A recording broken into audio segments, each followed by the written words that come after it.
Hey, good morning, One Church. Looks like my camera is frozen for some reason. Let me see what's going on here. It is. I'm gonna have to switch this camera for a second and see if I can figure out what's going on. Well, good morning. Welcome to One Church. We are glad to have you hanging out with us today as we continue doing this thing called Church Online. This is our digital campus. Right now, we only have one campus, but it's good to have you with us today. I'm out here on my deck. I hope that it's a beautiful day. Sometimes it's getting a little bit warm, but today is another one of those days that is just perfect. And so I'm out here and ready to share some things with you. Let me tell you, first of all, one of the things that I want you to know coming up, One Kids, which is our kids program, has been kind of on hold while we figured out all this stuff. We are going to be premiering um, an ongoing series for One Kids on Wednesday night. We're not going to do them on Sundays because it'll just get kind of confusing, but we're going to do One Kids will be premiered on Wednesday night at 7 o'clock, and then it will be posted. It can be watched anytime after that, but it will go live at 7 o'clock on Wednesday nights. And just want to encourage you, remind you to do that. We'll post some things to make sure that you know that's coming up and remind you. So just excited to let you know that. Hey, so we are going to start a new series today. Let me just say, first of all, Justin had worked really hard on some music. He spent hours and hours and hours editing the audio and trying to get the video done, and he ran into some technical difficulties with the video. So I think his plan is probably going to be to post the song that he had for this morning sometime this afternoon on the site. Then it'll be up there for you to watch. But I know he's worked really hard to get that done. So I hope he's able to figure it out. But my talk's going to be a bit longer today, so I'm just going to jump right into it. I got a little bumper that I want to play for you right here, so check this out.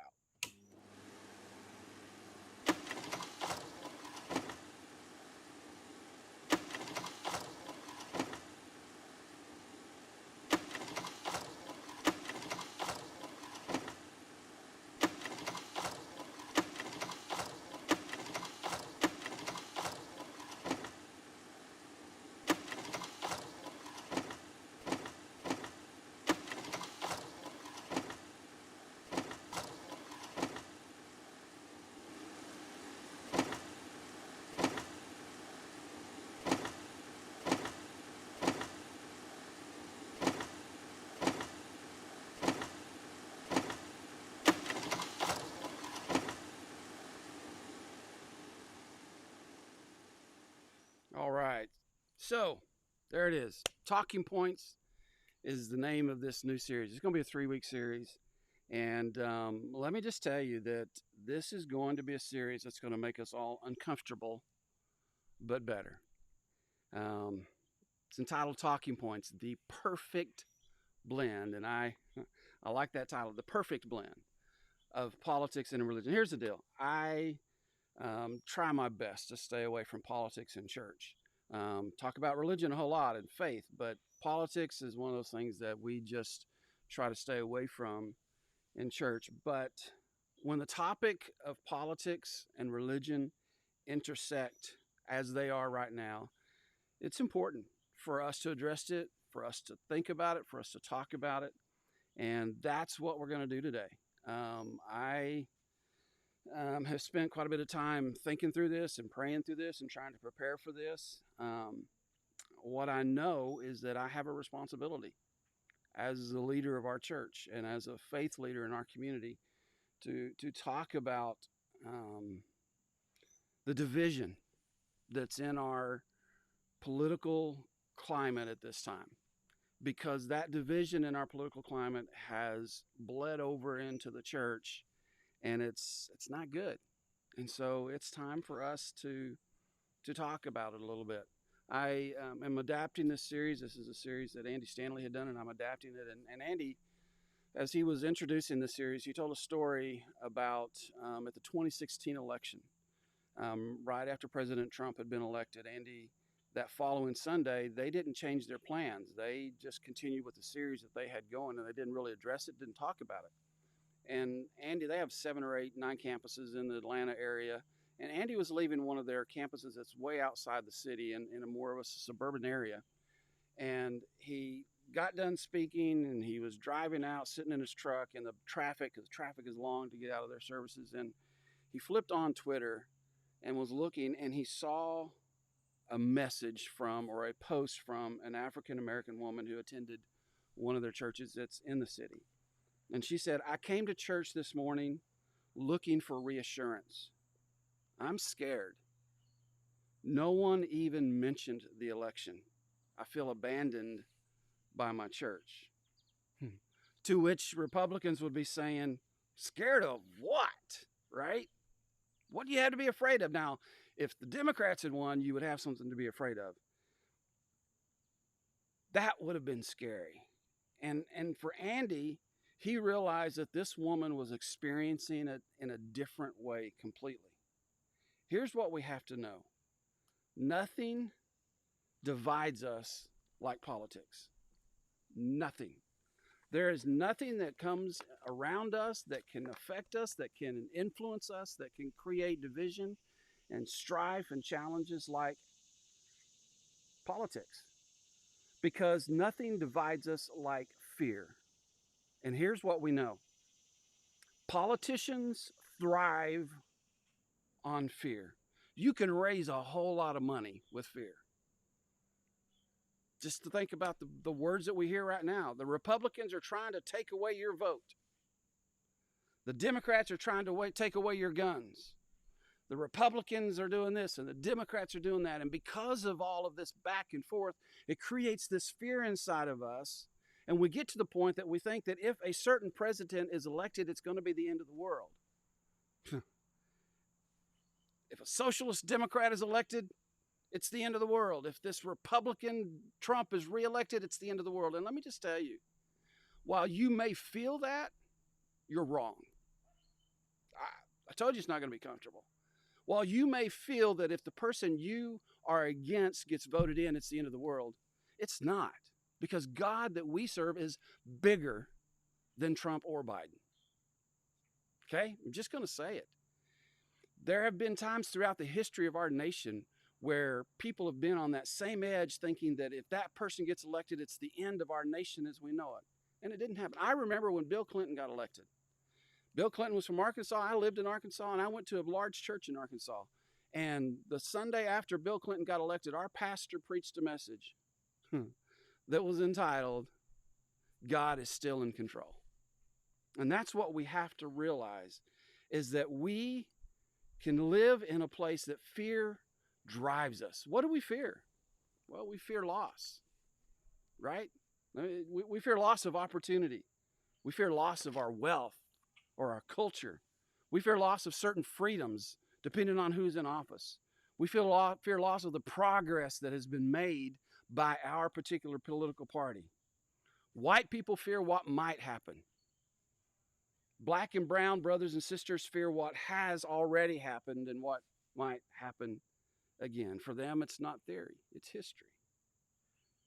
We're in a time in our culture right now where everyone in the political arena is peddling fear. And if we are not careful, we will end up falling victim to the fear. And if we're not careful, we will become divided. And I think the truth is, we already have. I see so many of my friends on social media that are believers, that are Christians, that are arguing and debating and ending up calling each other names all over politics.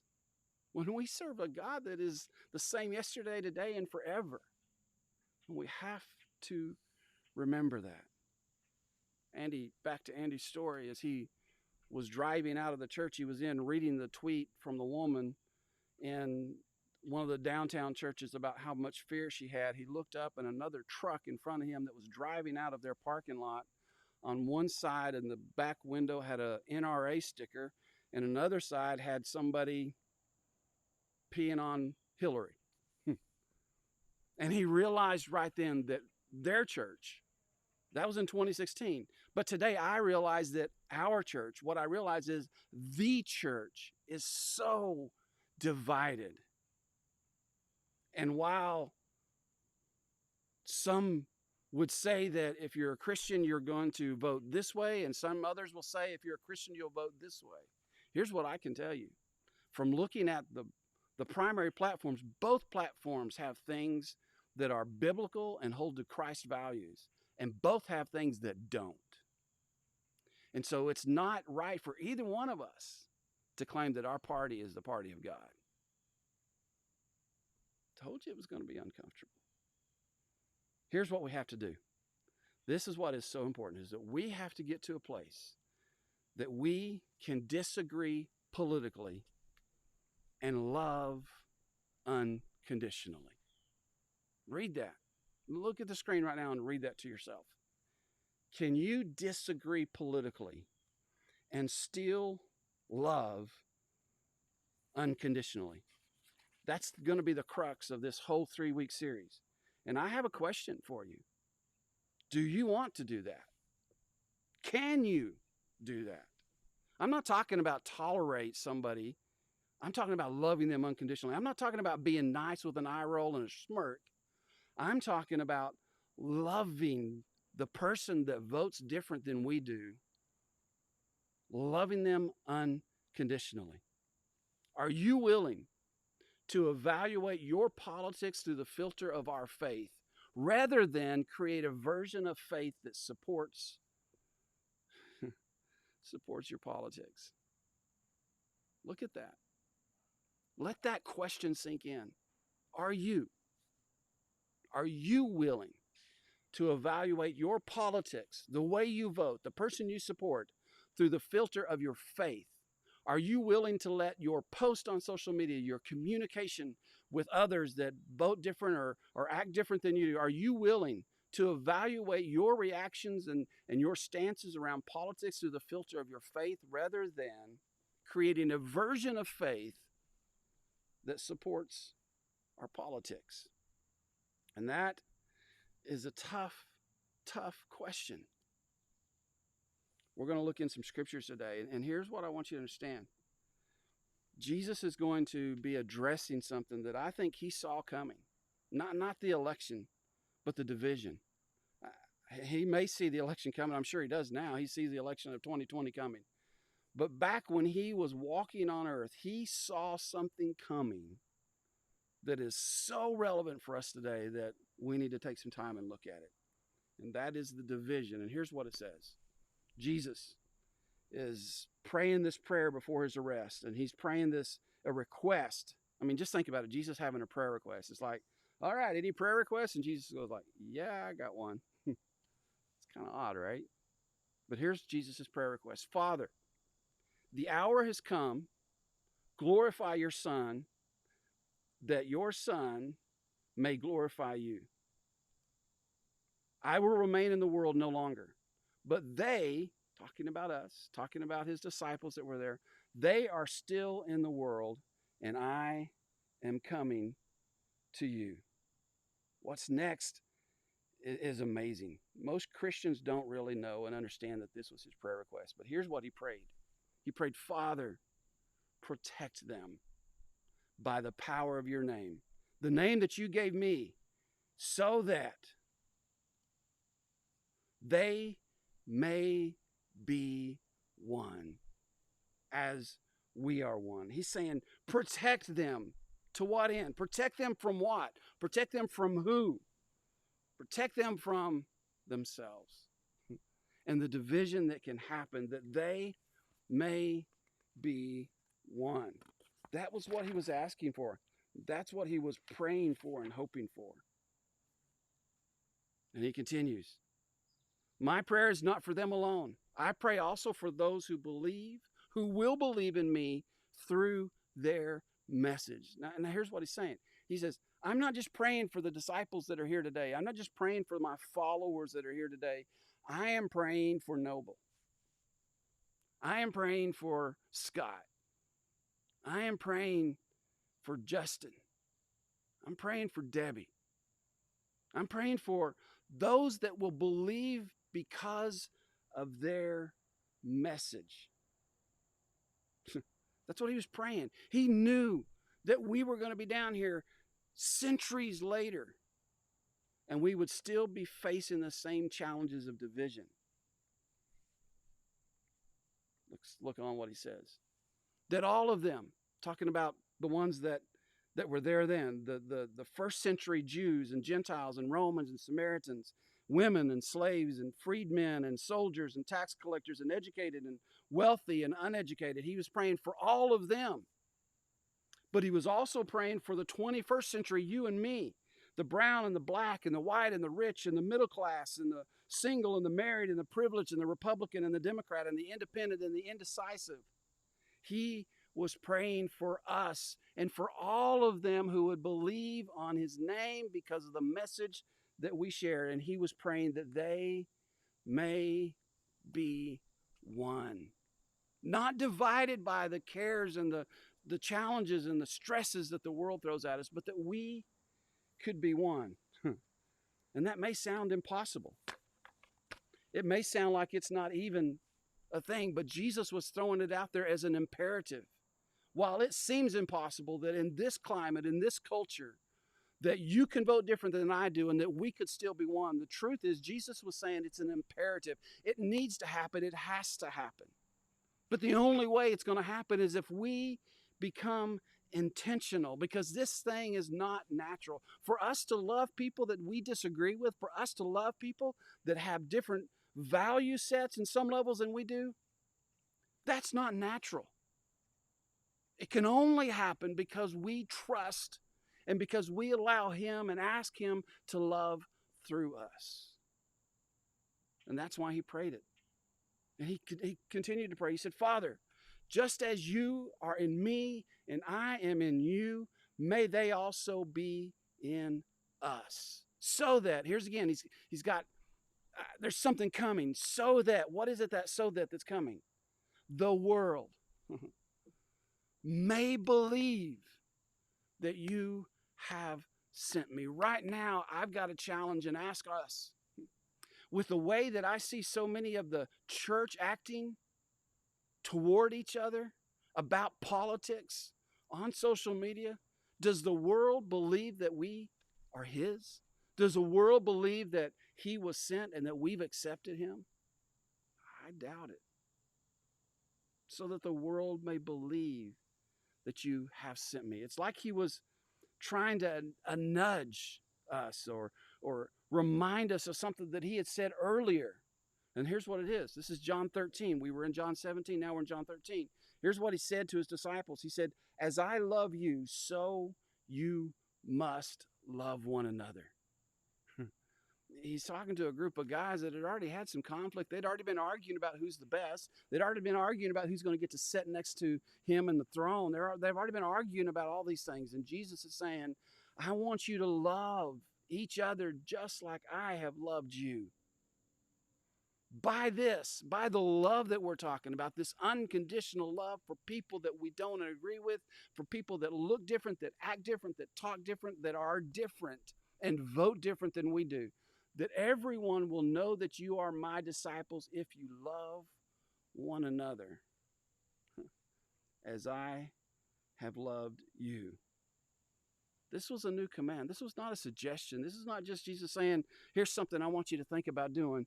This is a command that he was giving right before he was to go back to be with his Father, that everyone would know we are his disciples because of our love. And again, I ask you right now, if we look at the church, if we look at the political climate that has invaded the church, can people know that we're his disciples?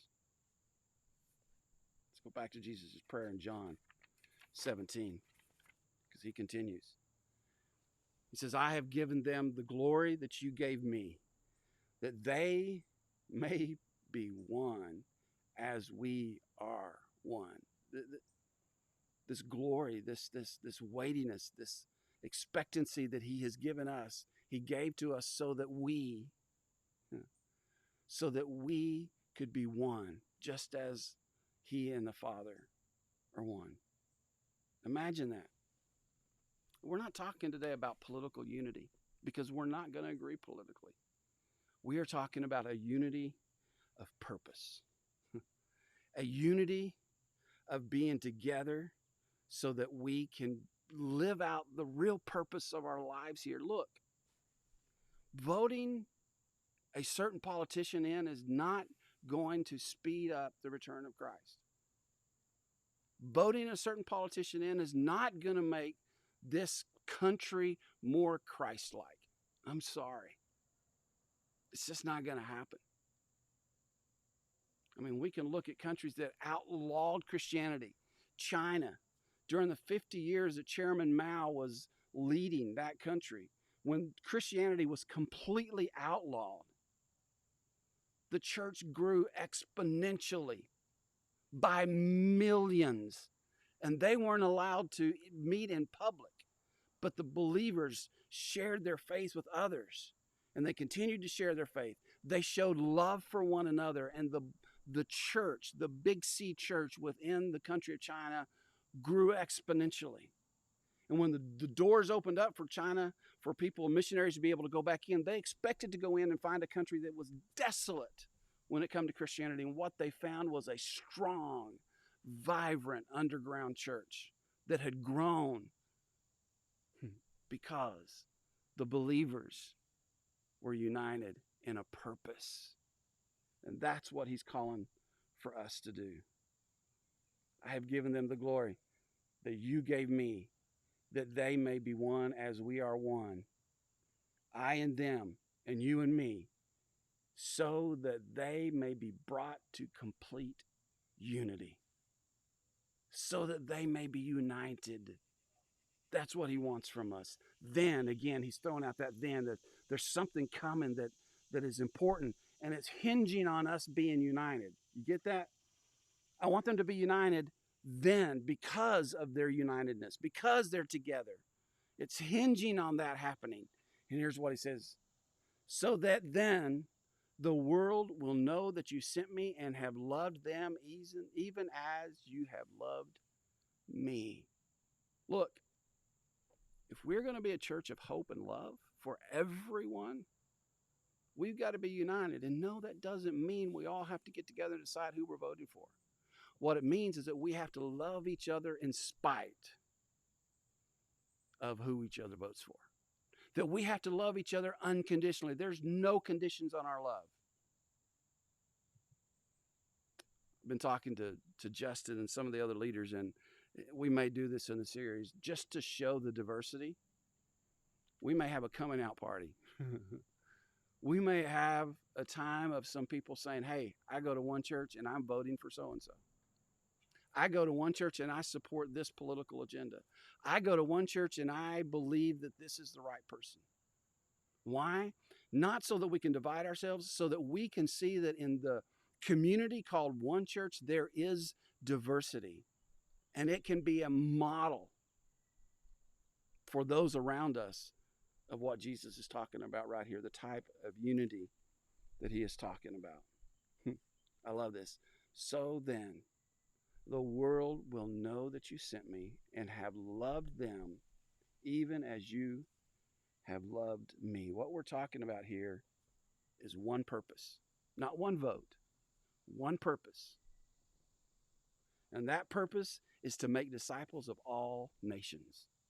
That purpose is to make sure that people in Springfield, Missouri, and in Nixa, and in Republic, and in Willard, and in Rogersville, and in Stratford, that people in those places know that Jesus loves them.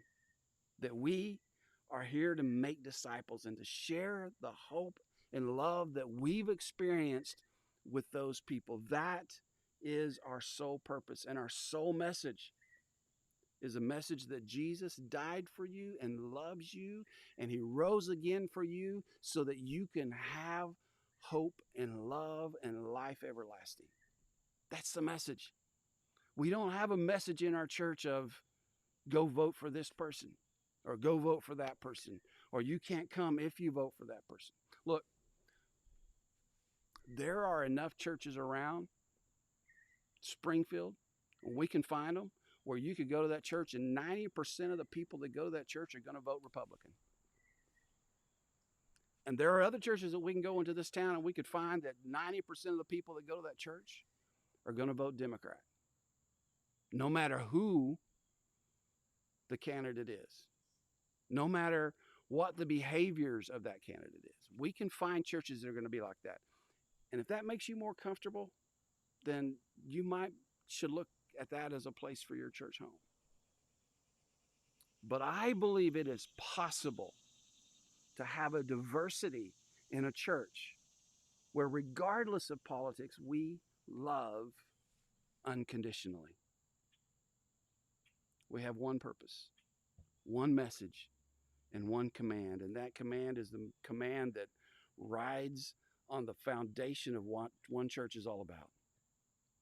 Because that command has all the laws of all the scriptures hanging on it. And that is, love God with all your heart.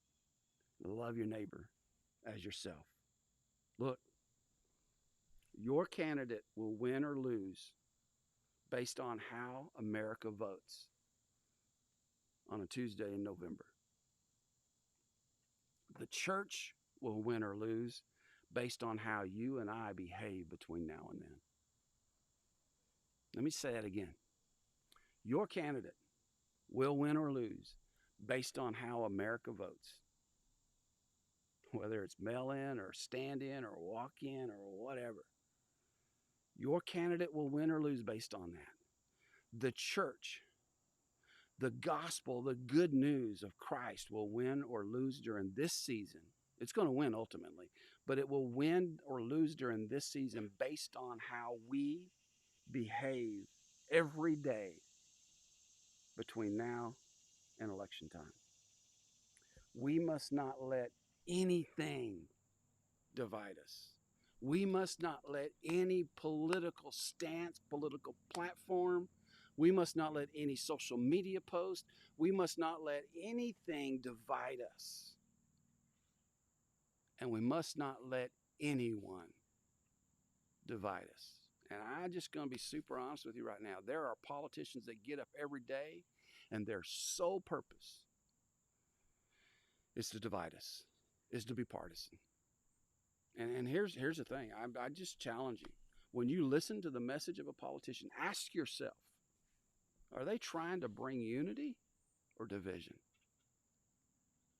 And let that shape how you pray, how you act, and how you vote.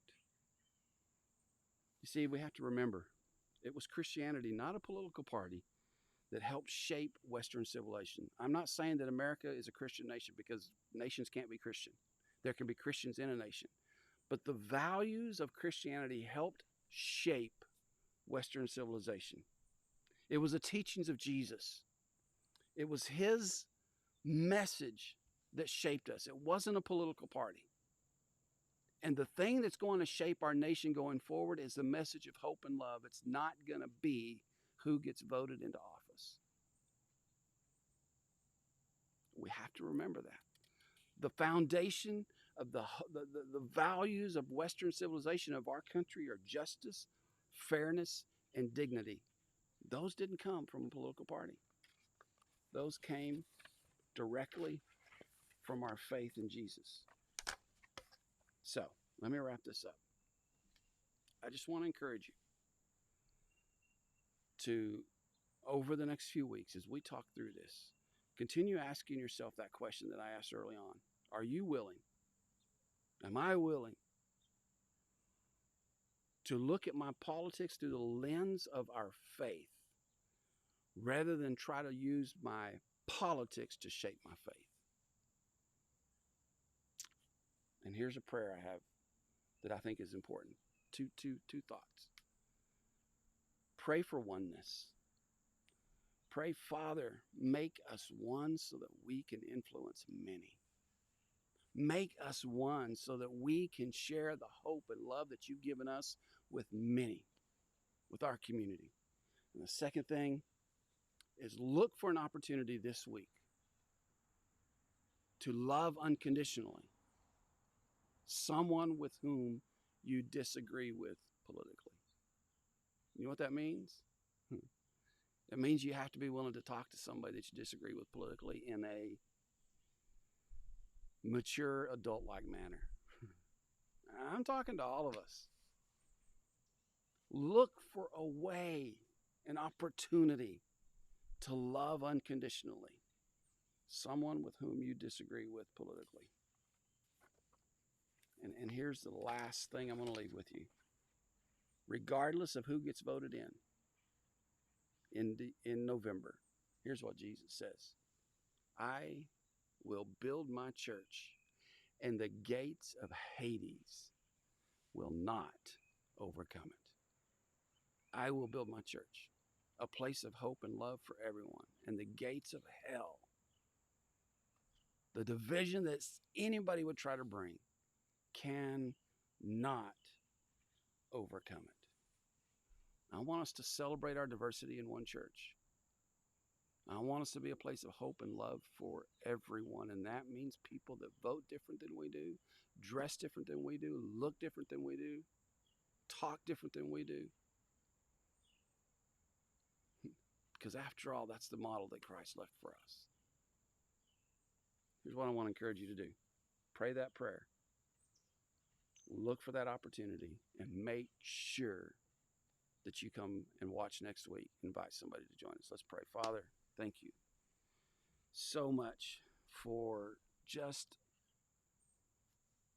showing us a model of how we can act in a world that is so divided. Showing us and giving us a model of how we can behave, and that through these behaviors that we can show people your love and your hope that you can give them. That we can be a part of our one purpose of discipling all nations, our one message of hope and love, and living out that one command of loving God, loving our neighbors, and loving ourselves. And I just pray this week that you use this as a week that your Spirit could help us to open up our eyes and see those opportunities to love unconditionally. And that your Spirit would also be there to put a check in us when we start to go to a place that feeds and fuels the divisiveness that the politics are bringing to our culture. God, help us. Help us. Well, thank you for that. Amen. Hey, I love you guys. This isn't a comfortable talk. This isn't a comfortable series, but I think it's going to make us better. So I encourage you to join. I encourage you to be here next Sunday and be a part of this as we continue this series. Don't forget, One Kids will premiere on Wednesday night, 7 o'clock. It'll be posted and available after that anytime, but that's when we're going to premiere it. Y'all having a wonderful, amazing week. We'll see you.